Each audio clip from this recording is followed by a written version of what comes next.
Hai, masih bersama saya, Mr. Z, bicara. Tentu saja bicara tentang kebenaran berdasarkan fakta, data, dan realita. Teman-teman, kita lanjutkan yang kemarin terkait dengan permasalahan yang dihadapi oleh Nikita Mirzani. Seperti kita ketahui bahwa jaksa penuntut umum membacakan dakwaannya ya terhadap Nikita Mirzani, yaitu dengan pasal 45 ayat 10, junto pasal 27B ayat 2, junto pasal 55 ayat 1 ke 1 KUHP. Undang-undang ITE yang diterapkan pada dakwaan Nikita Mirzani ini sama persis dengan dakwaan terhadap Nikita Mirzani dengan KUHP. Kemarin kita sudah bahas mengenai pasal 368 yang diganti atau dirubah menjadi pasal 369. Nah, sekarang dakwaan utamanya terhadap Nikita Mirzani adalah ini. Pasal 45 ayat 10 junto pasal 27B ayat 2 Undang-Undang ITE, Undang-Undang nomor 1 tahun 2024, junto pasal 55 ayat 1 ke 1. Nah, teman-teman, bagaimana isi dari pasal 45 ayat 10 dan juga 27B ayat 2. Saya akan membacakan untuk Anda. Oke. Teman-teman, terkait dengan pasal yang diterapkan dalam dakwaan jaksa penuntut umum, tertulis di situ pasal 45 ayat 10 di depan. Kemudian junto pasal 27B ayat 2 di belakangnya. Ini artinya begini, teman-teman. Pasal 45 itu perbuatannya dengan ancaman pidananya. Pasal 45 di sini ayat 10-nya mengatur tentang hukuman pidana jika seseorang melanggar pasal 27B. Saya akan bacakan untuk Anda pasal 45 ayat 10. Dalam pasal 45 ayat 10 berbunyi, setiap orang yang dengan sengaja dan tanpa hak mendistribusikan dan atau mentransmisikan informasi elektronik dan atau dokumen elektronik dengan maksud untuk menguntungkan diri sendiri atau orang lain secara melawan hukum, dengan ancaman pencemaran atau dengan ancaman akan membuka rahasia, memaksa orang supaya A. memberikan suatu barang yang sebagian atau seluruhnya milik orang tersebut atau milik orang lain, atau B. memberikan utang, membuat pengakuan utang atau menghapus piutang, sebagaimana dimaksud dalam pasal 27B ayat 2, dipidana dengan pidana penjara paling lama 6 tahun dan atau denda paling banyak 1 miliar rupiah. Ini terkait pasal 45 ayat 10. Kemudian ayat 11-nya, tindak pidana sebagaimana dimaksud pada ayat 10 hanya dapat dituntut atas pengaduan korban tindak pidana. Kita jelaskan ya teman-teman, kita jelaskan. Dari pasal 45 ayat 10 ini, dari Undang-Undang ITE, sama persis dengan pasal 369 KUHP.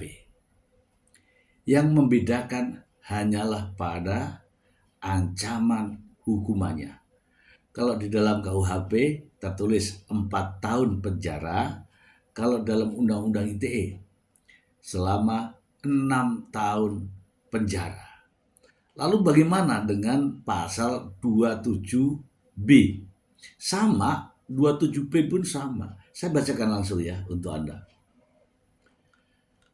Pasal 27B Undang-Undang ITE.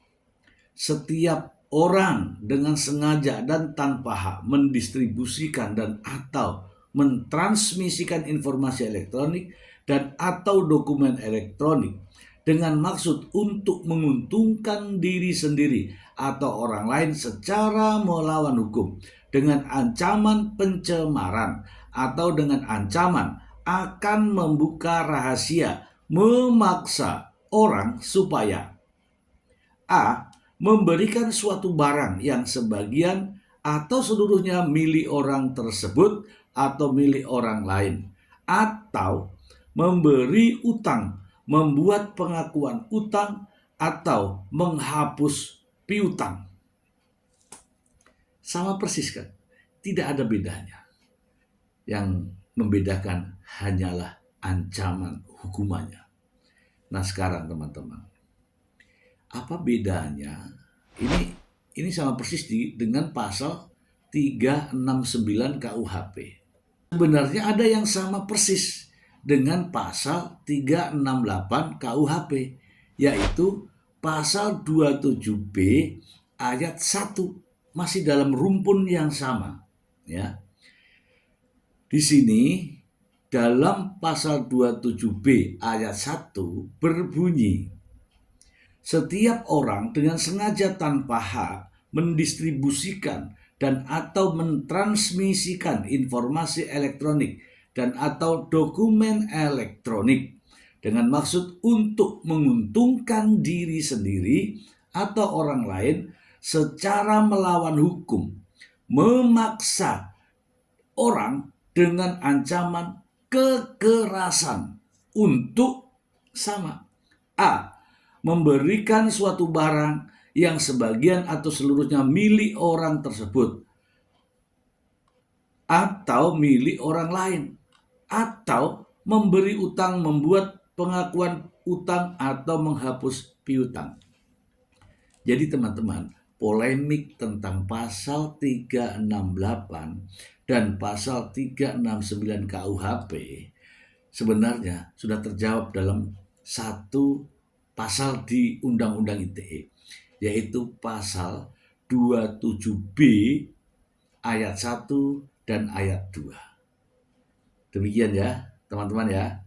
Jadi dari pasal 27B ayat 1 dan ayat 2. Sementara Nikita Mirzani didakwa dengan pasal 27B ayat 2.